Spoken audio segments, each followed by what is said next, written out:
ప్రతి జన్మలోన నీ చెల్లినే వరమివ్వు నాకు చాలంట. దూరంగా అన్నిచ్చేకే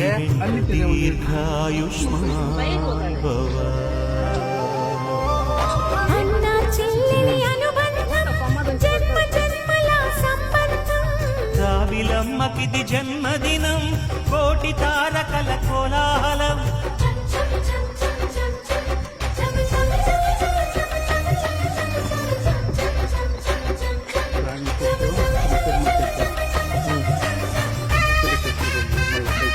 ఇది మళ్ళీ చెట్టుకి చేప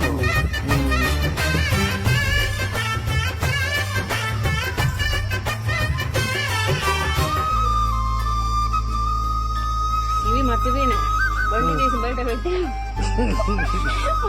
గేట్ వేసేదానికని పోయి గుర్తుకొచ్చినది ఎలా అంటే అయినా ఇప్పుడు ఇంకోటి ఏదో మర్చిపోయి వచ్చినావు కదా.